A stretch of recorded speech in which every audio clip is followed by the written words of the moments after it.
айтатын болсақ, бүгін енді драманың негізгі сюжеттік құрылымына баса назар аударатын боламыз. Тобымызға бөліндік арнайы құрамымызды жасақтап алдық. Сабақтың оқу мақсатымен таныстыра кетейін. Композицияны тұтастан бөлшекке, бөлшектен тұтасқа қарай талдау. Әдеби шығарманың идеясы мен пафосын ұлттық мүдде тұрғысынан сабақ мақсатынан шығады. Шығарма сюжетінің құрамдас бөлшектеріне талдау жасайды және шығарманың идеясы мен пафосын ұлттық мүдде тұрғысынан не істейді? Аша алады екен. Яғни бағалау критерийлері экранда. Көз алдарыңызда композицияны тұтастан бөлшекке және бөлшектен тұтасқа қарай талдай алады.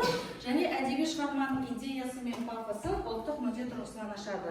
Енді біз өткен сабаққа сәл баса назар аударып, өткен тақырыптарды еске түсіру мақсатында арнайы секцияға сауал әдісі бойынша сұрақтар берейін. Әрқашан сұрақтар беремін және сол сұрақтар бойынша тез жауабымызды беретін боламыз. Бірінші тапсырмамыз кеттік. Қамажай Қабеннің ұсынысын неге қабыл алмады? Әпке тобынан айтайықшы, айым жауап бере ғой. Қамажай не себепті Қабеннің ұсынысын қабыл алмады? Бірінші есімін айта кетейік, Ол Қабенге өзінің балаларын басқан керек, өте жақсы. Қабеннің өзінің жеке өмірі, жеке махаббаты емес, ол бауырларын жоғары қойғандықта ұсыныстан бастады. Ермек қандай кейіпкер? Бізде кәдімгі бауырлар тобынан біреуіне жауап берейікші. Ермек қандай кейіпкер? Мадина жауап береміз ба? Кәусар, айталы Кәусар. Ермек қандай кейіпкер? Ол ең кіші інісі,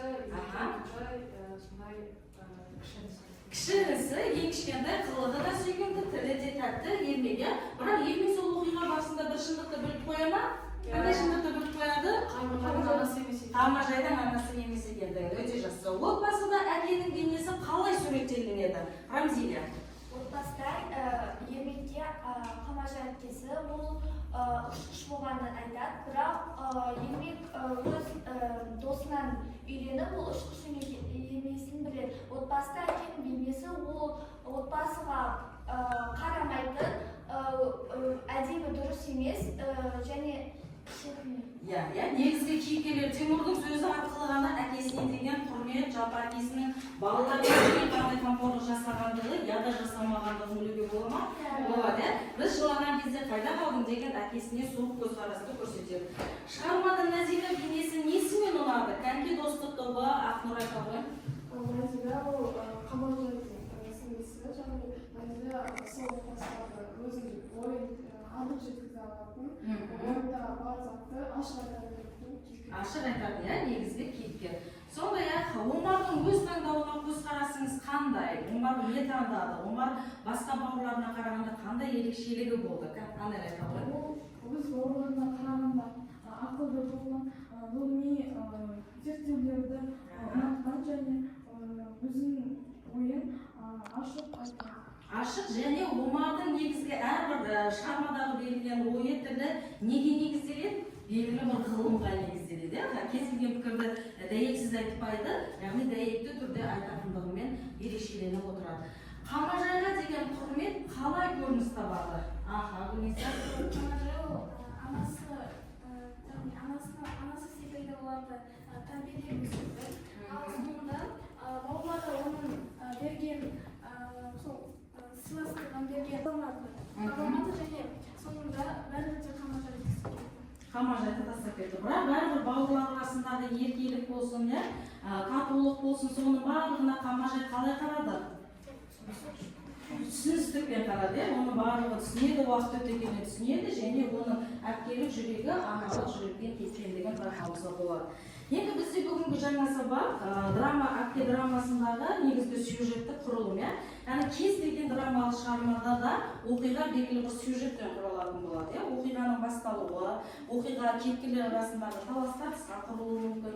Және драмалық шығарманың негізгі белгілі ерекшелігі ол жердегі оқиғаның барлығы да кейіпкердің несі арқылы беріледі? Белгілі бір монолог сөзі, яғни бір адамның ұзағынан ішкі ойын, дүниетанымын көрсететіндей, және кейіпкерлер арасындағы сөйлесу арқылы көрсетіледі. Ол бізде қандай диалог түрінде беріліп отырады. Яғни драмалық шығарма өзі көлеміне қарай бірнеше пердеге, бірнеше актіге, бірнеше бөлімге қарай беріліп отыруы мүмкін. Яғни осы әпке драмасындағы негізгі екі бөлімнен тұратын арнайы белгілі бір қызу тартысты табысты топтарға, тартысты тақырыптарға құрылған шығарма екен. Енді жаңа тақырыбымызды ары қарай өрбітуіміз үшін біз арнайы топтық жұмыс жасайтын боламыз. Топтық жұмысты жасауымыз үшін бізге арнайы тапсырма экранда көрсетіліп тұр және дискрипторда қасында беріліп тұр. Бірінші топ сіздерге берген тапсырма мына тақтада тұр. Пьесадағы негізгі сюжет тізбегін жасау. Сіздерге берілетін тапсырма пьеса сюжетіне композициялық талдау жасау. Үшінші топ сіздерге берілетін тапсырма қамажай және ұлттық тәрбие. Қамажайдың жалғыз қалуына кім кінәлі? Бауырларына деген артық махаббаты ма, немесе бауырларының қатыгездігі ме деген тақырып. Төртінші топ сіздерге берілетін тақырыбымыз шығарманың прологы мен эпилогына талдау жасау арқылы жалпы шығармадағы негізгі идея, оқырманға қандай ой салғысы келіп тұр. Сол тақырып бойынша өзіміз топ кеңесімізді жасаймыз. Маркер деген дүние бар ма өздеріңізде? Маркер деген дүние болса, ойымызды зиянластап, олай бастаймыз.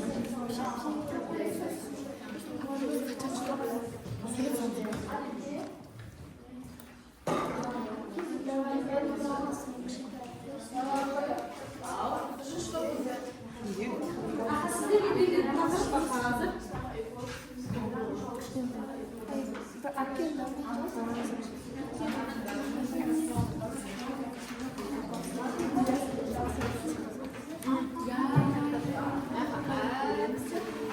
Экранда көрініп тұр ма? Әзірге шығармалар қағазында.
Ақпараттық картамызды толтырып боламыз. Ол жақты қоя берсек, мен жаңа ақша бағалы береміз.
Какие примеры вам get акте допустили вас верить, негізгі оқиғаларға қант қорғайтын қыздарымыз келе қойыңыздар.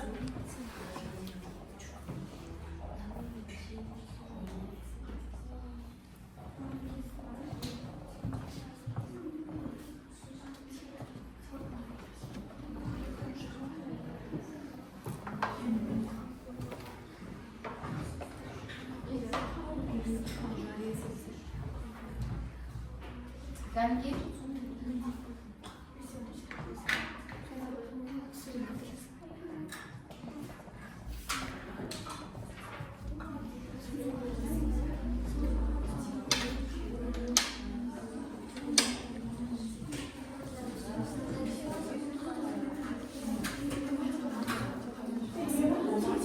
Kaç yıl daha iyi değil, herkes onu daha iyi istiyorsa, asker olmak.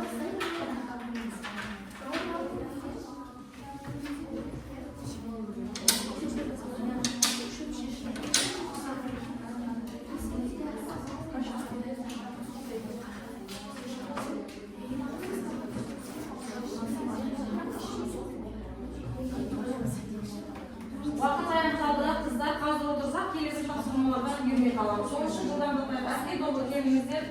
Әскер тобы. Дайын топ бар ма екен? Сен әскер тобы келіңіздер. Жылдан бастап қазір топ бір-бірлерін бағалайды, өздері бағалап жүреді. Сол үшін әрбір топ қорғауына, ақпараттық мәліметіне баса назар аударуымыз керек. Қатар бір әскер тобы келіп аха, таптағаныз көстеріңізді қойсаңыз болады, немесе ұстап тұрсаңыз да болады, екеулеріңізді, иә? Аха.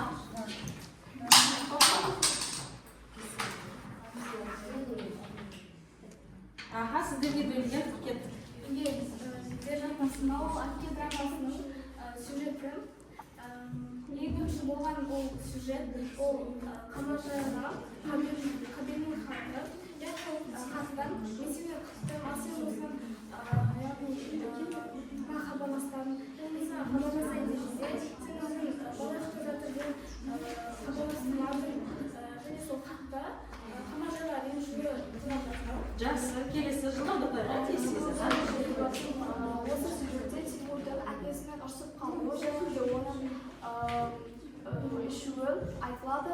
Ол әкесін бізді қалдырып кеткенсің деп әкесіне ренжісі туралы айтылады. Жақсы. Үшінші эпизод ол үстел басындағы мәжіліс. Бұл жерде бүкіл отбасы мүшелері үстел басына отырып, отбасы мәселелерін талқылайды. Ол жерде Қамажайдың жұмысқа және олардың оқуға кетуі туралы талқыланады. Жақсы, аха. Және де келесі Тимур үйлену туралы жариялайды. Сол үстел мәжілісінде Тимур үйлену туралы жариялайды. Және ары қарай Тимур мен Қамажай олардың мигрантқа кету туралы ұрыс болады. Олар ақша жоқ деп өте қосады. Және де содан кейін Нәзила мен Гаухар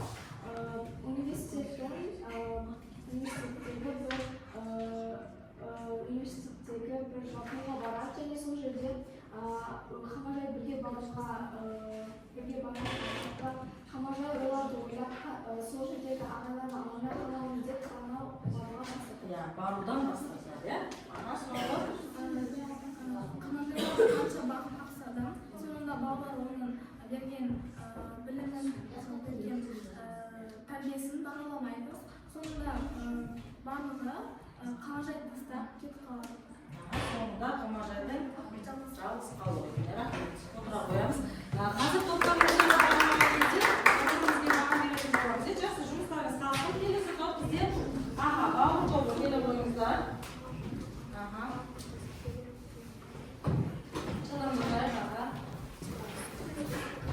Бауыр тобы сіздерге берілген тақырып пьесаға сюжетті композицияны талдау жасау. Кетіп бастаймыз. Бұл шығарманың қазір активистінің бауырларға деген жауапкершілігі, жанашырлығы және қандай кемдік болмаса да бауырларын әрдайым тыңдауға деген пьесаның негізгі идеясы бұл автор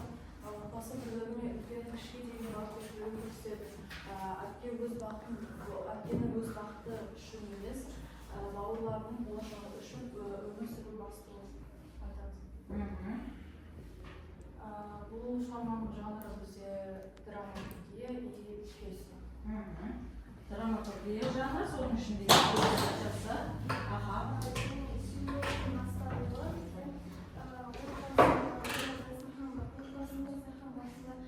жинаған көрінісімен басталады.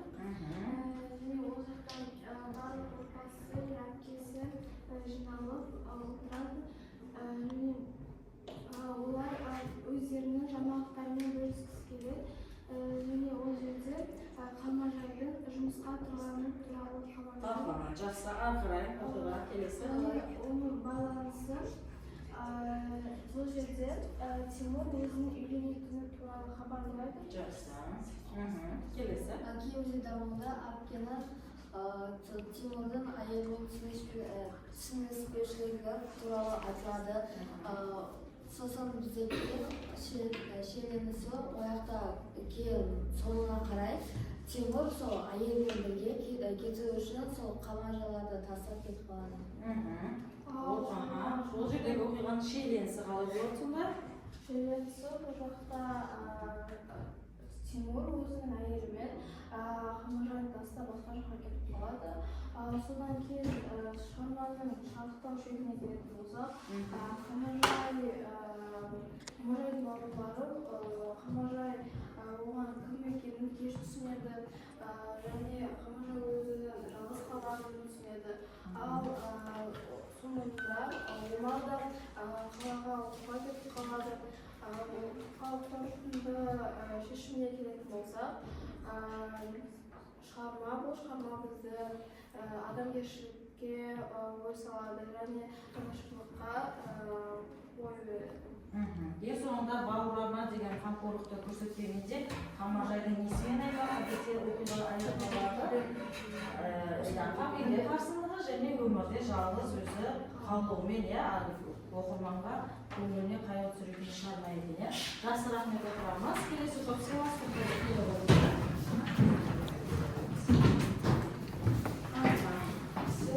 сіздерге берілген тақырып ерекше тақырып еді. Қалмажай және ұлттық тәрбие. Бастай берейік. Қалмажай және ұлттық тәрбие. Қалмажайдың соңында жалғыз қалуына кінәлі. Қалмажайдың шығарма соңында жалғыз қалуына бауырларынан бастап, сонда бізге кінәлі болды.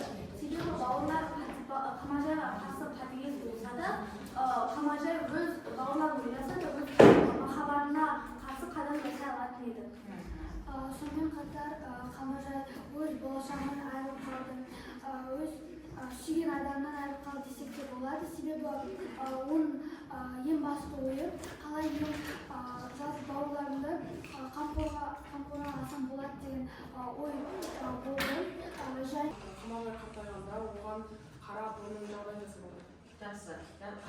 Говорим, сізді қандай ой келеді? Бұл драмада әке өзінің өмірін, болашағын ана-ананың бақытын құрбан етіп, өз бауырларын өсіріп тәрбиелеу үшін кінәлі түзейді. Яғни осы жердегі ұлттық тәрбие негізгі түйіні Қалмажайдың несі? Қазақи тәрбие, үйдің тұңғышы, бәрін жауапкершілікті алу керек, ата-анадан кейінгі жауапкершілік тұңғышқа түседі. Яғни Қалмажай сол ұлттық тәрбиенің шеңберінен ести алған жоқ, асып кете алған жоқ. Рахмет, отырамыз. Сізде сұрақ болды. Бұл жалғыз қалуына бауырлардың қатыгездігімен немесе артып қамқоршылығында негізінде әрбір әпке өз бауырларына тек жақсылықты ойлайды, олар қамқор болады, оларға жақсы қасыруға ұмтылады. Сол үшін біз бұны артық қамқор деп атаймыз. Жақсы. Негізгі артық қамқорлықтың болдығынан деп тұрсыздар. Рахмет. Келесі топ бізде достық тобы. Келе қойыңыздар. Сіздерге берген тапсырма бізде шығарманың құралығы мен эпилогын талдау арқылы қойсаңыздар да болады. Шығарманың ауырмай талабын талау. Бұл шығарманың бауырға, яғни басы Қабеннің хатымен басталады. Ол хатта Қабен мен сені 3 күн бойы күттім, өзің телефонда соқтырмайсың, балалар оянып кетеді деп сол үшін бір қағазға жазып отырмын. осылай адам әуе сарсаңға салғаның дұрыс па? Егер сөйлесім келмесе, оны күн ашыға мен сені бүгін күтемін соңғы рет деген қабенің хатымен шығармаңыз басталады.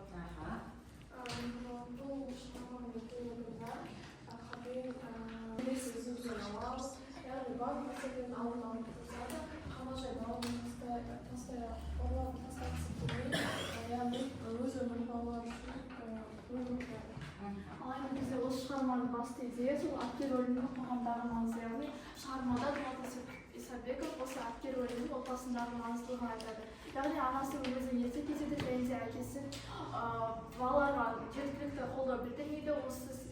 Осы себептен шығармадағы барлық жауапкершілік актердің, яғни Қамажайдың өзіне қалады. Ол бауырларын оқытты және өзінің қалаған мақсаттарына жеткізе алды. Сол себептен де бізде шығармада актер рөлінің маңыздылығы жеткізілген. Жақсы, рахмет, өте жақсы, түсінікті, яғни негізгі ұлттық идея, ұлттық құндылық, енді өзара бағалау жасап жіберейікші, сағат түрі бойынша жасайық. Мысалы, бірінші актер тобы достық тобына баға береді. Қалай қорғады қазір? Бір ғана өткірген айтсаңыздар болады. Қалай қорғады? Достық тобының жұмысын қалай бағалайсыздар сіздер?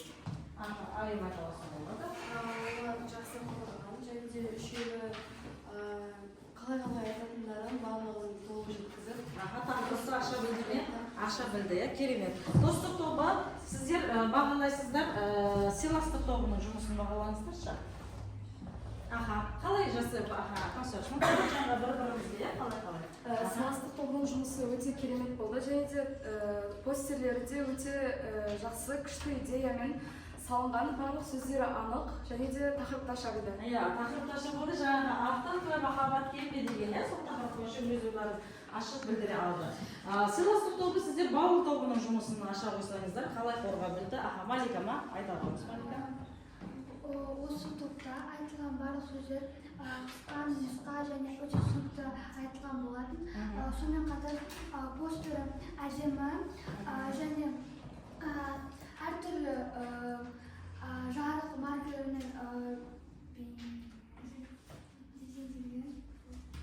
жақсы. Көрсете білді, жақсы. Бауыр тобы сіздер актер тобының жұмысына бір баға бердіңіздер. Аяжан, или Каусар, айта қойыңыздар. Бір бағалау, топ-топ бағалау. Сіздердің тақырыптарыңыз өте ұқсас болды, яғни тақырып мазмұны ашылды ма? Тақырыпты аша білді, дәйектер берді, жұмымша жақсы қылды. Жақсы, негізгі сүйеттерді қандырады. Біз келесі тапсырмамызды орындауымыз үшін арнайы негізгі тақырып беру үшін бейне көрсетілімге назар аударуымыз керек. Мына жерде тақта маған ашылмай тұр қыздар. Қазір әпке драмалық шығармасынан шағын 4 минут деп айтсам болады, өзімді көреміз, жақсылап көріп алайық. Соны көру мазмұнына байланысты бізде арнайы тапсырма беріліп тұр. Сол тапсырма бойынша 26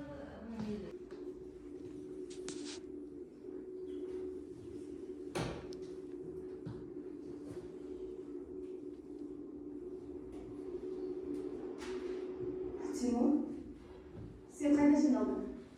Қазір мен сүйеу мамамды да айтып кеткем.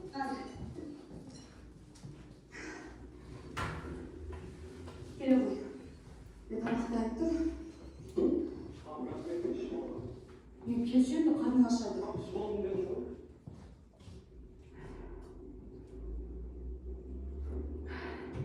Тимур, сенің Омар ағаң Мәскеуге барады. Оны бастығы шақыртты жұмыстан. Арада ақша құттап біз ешен? Енді өз стипендиясы өзіне жетеді ғой. Мам, стипендия жолына жетер. Қалғанын қайдан алады? Енді бір мәнісі табылар, Тимур. Бір мәнісі табылар, мам. Ары бері сандалғанына қанша болды? Платон болған деп жүрме? Енді Платон болмаса да ең бастысы адам болып шықса болғаны. Ең бастысы сол. Қазір сөзді өткізесің бе? Жүзіспен кеуім керек. Маған берсін. Маған берсін. Дайындап қоямын, ұмытып кетемін. Мен сияқты бейшара адамдарды дұрыс кетіп туфлиде жоқ болма. Несі бар? Айлық аласың ғой? Сол кезде саған жаңа туфли алайық.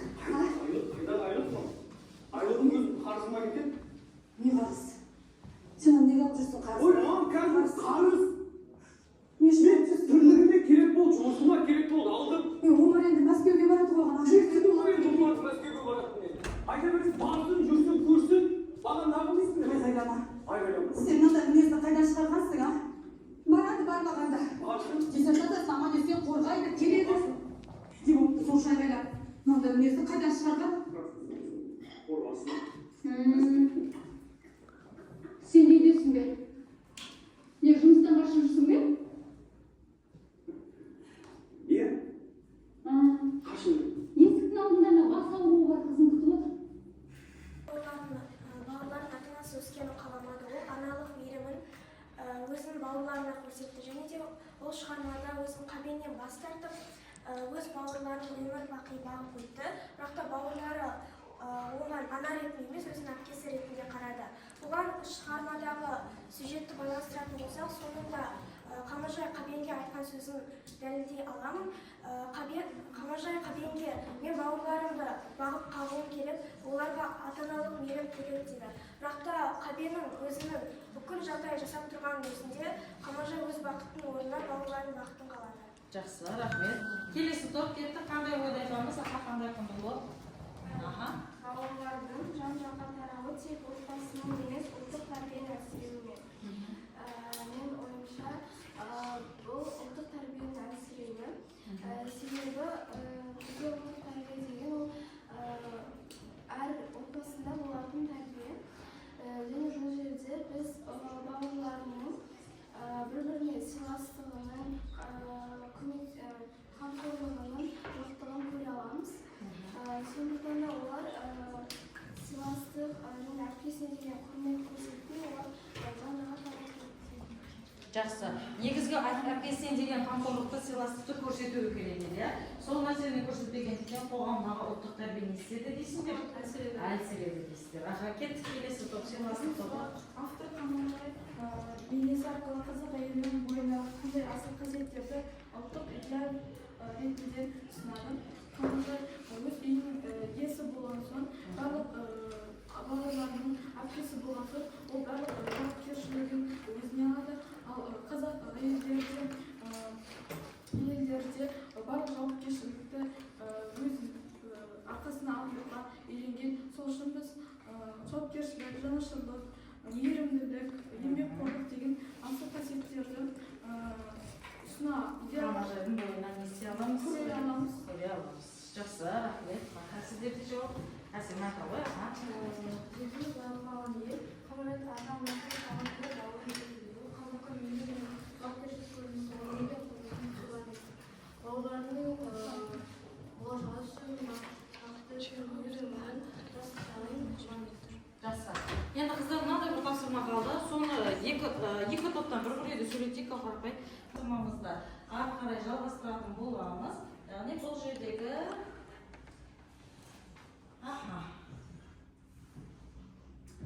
мына сұрақтарға жауап берейікші әдемі. Әрқайсымыз бір сұраққа жауап беруге дайындалып отырайық. Бірінші топ, тартыс қалай болып отыр, қалай шешім табуы мүмкін, ойларыңыздар.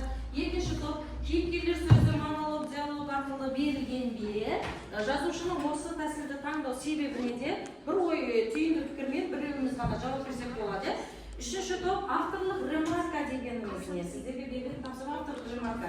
Жаңағы сахналық қойылымда авторлық ремарка қалай беріліп тұрғандығы. Және төртінші топ, авторлық ремарканың қызметі қандай? Осы сұраққа тез-тез көрсетілген бейне көрсетілім арқылы ақпаратты бізде болады. Кеттік, бірінші топ. Тартыс жаңағы оқиғадағы негізгі кейіпкерлер арасында тартыс болды ма? Тартыс болды. Кімдер арасында? Теңіз бен Назираның арасында және Теймур мен Қамажайдың арасында. Оқиға солай көріп тұр ма? Көріп тұр. Тартыс көріп тұр ма? Яғни драмалық шығарманың сюжетінде не тұрады өз бойында? Әрдайым кейіпкерлер арасындағы тартыс, иә. Келесі топтың қайсымыз жауап береміз? Яғни кейіпкерлердің сөзі монолог, диалог арқылы берілген бе? Мадина жан, сен жауап беріп отырған ғой. Жазушы диалог, монолог дегенімізде кімдердің арасында диалогқа құрылып тұр, бәрін орнына тұрайық. Жаңағы шығарма драмалық жағдай өте көрсетіп ең басты кейіпкер Қамажайда көрсек болады. Сол жақта көрсетілген бізге монолог пен диалог берілген кітаптағыдай десек болады, бірақ та бейне жазбада ол жақта олар өздерінің де кейбір идеясымен сөздерін қосады. Және де бұл кәсібін таңдау ол көп ұзатып, және көрермендерге соның бәрін шынайы болуға қарап өте жақсы. Драмалық шығарма сахна жанды кітап деп айтады. Ештеңені оқымасаң да пьесалық шығармаға барсаң, сол кітапты оқығандағыдай бізге кейіпкерлер өмірді көз алдымызға алып келеді. Үшінші топ авторлық ремарка. Авторлық ремаркалар қалай берілген? Авторлық ремаркадан кейін қандай не көре алдыңыздар сол жерде? Иә, айта қоямыз. Авторлық ремаркада автор жақшаның ішінде кейіпкерлер іс-әрекетін жазады және видеода көрген бойынша мысалы бұл сюжет бұл кітапта жазған және Қамажай мен Тимур сөйлесіп жатқанда оның галстугын түйілтуі, рубашканы түйілтуі бүкіл авторлық ремаркаға жатады. Ол видеода кейіпкерлер іс-әрекетімен көрсетеді. Рахмет, яғни түсінікті. Келесі авторлық ремарканың қызметі қандай? Авторлық ремарканың басты қызметі пьесадағы жерлерді қысқартып көрсету. Бұл драмалық пьесада бізге автор керекті жерлерді қысқартып түсіндіріп айтып кеткен. Жақсы, жаңа кейіпкердің жасайтын іс-әрекеттері, мысалы Назила қалтасынан не шығарды бірден? Иә, сіріңкені шығарды. Ал сол авторлық ремарка ретінде автордың пікірімен беріліп тұрады. Назила осы жүргенде жай шықпайды, қолына сіріңкені ұстап шығады, сіріңкені Тимурдың бетіне қарай лақтырады. Соның барлық іс-әрекеттері арнайы жақша ішінде түсінікті ретінде көрсетіліп тұрады екен. Ақпарат түсінікті ме? Жақсы, яғни бұл жерде жұмысымыз орындалды. Енді соңғы бір тапсырмамызды орындады. Ұлттық құндылықтар айы, осы әпкер шығармасын оқып жатырмыз. Мен сендерге мынандай 3 тақырыпты берейінші. 3 тақырып бойынша әрқайсымыз бұл жерде жеке-жеке жұмыс жасалынады. Әр топтан бір оқушы дайын тұрса болады. Бірінші мысал қарайшы, жетімін жылатпаған не дейді? Негізгі тапсырма жеке жұмыс. Төмендегі берілген тапсырманы сюжеттік шығармамен байланыстырамыз, негізгі құндылықты анықтаймыз. Мысалы, жетімін жылатпаған не дейді? Қамажайдың анасыз қалған 4 бауырын жетілдіруі қазақы мейірім мен жауапкершіліктің көрінісі. Ол неге өзін құрбан етті деген сұрақ болса, екінші сұрақ шаңырақтың тұтастығы, бауырлардың жан-жаққа тарауы тек отбасылық емес, ұлттық тәрбиенің әсерлеуі ме деген сұрақ бойынша бір ойымызды білдіріп шығайық. Сөйлемеген қыздар сөйлесе жақсы болады видеода қыздар.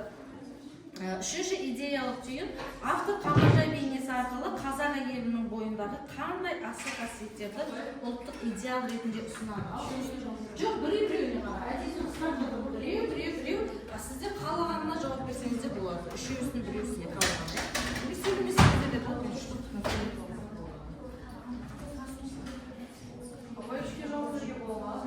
Ал жетіме деген ойды арқарай жалғастырасыңдар, өздерінің ойымен. Менің ойымша кездеседі, ол қандай фактілермен, қандай жағдаяттармен кездесіп жатыр, және оған қандай мысалдарды келтіре аласыңдар деген ойға ойланып отырыңыздар. Екінші тақырып, қазіргі таңда Қамажай сияқты жанкешті болу тренд пе, әлде адам алдымен өз бақытын ойлауы керек пе? Шын мәнінде қазірде Қамажай тектес, бейнелі, Қамажайдың тағдырлас әпкелеріміз өмірде бар ма? Бар болса, олар жанкештілік деп айтамыз ба, әлде оны қойып, өзінің бақытын табуы керек пе дегенмен? Жанкешті болу тренд пе, әлде адам алдымен өз бақытын ойлауы керек пе? Мен ойымша қазіргі таңда Қазақстанда, яғни қазақ халқының ішінде осындай Қамажай секілді жанкешті әпкелер, яғни ата-анасына ерте айырылған отбасылар, өзінің бауырлары үшін құрбан еткен әпкелер әлі де бар. Себебі мен оны былай түсіндіремін, қазіргі таңда бізде балаларға, яғни жетім өскен балаларға арналған арнайы үйлер бар. Алайда ол жерде бізде қатыгездік секілді қасиеттерді көре аламыз. Және де оны мен мына фактілермен, мысалдармен дәлелдей аламын. Бізде осы Қамажай, ол да осы 20-шы ғасырдағы, 19-20 ғасырдағы әпкелердің көрінісі, яғни көрініс ретінде берілген. Ол өзінің бауырлары үшін, оларды ешқайда белгісін келмей, олардың мақсат мақсатты орындау үшін өз бағыттан бас тартады. Қазіргі таңда да сондай әріптелер бар. Яғни осыған байланысты мен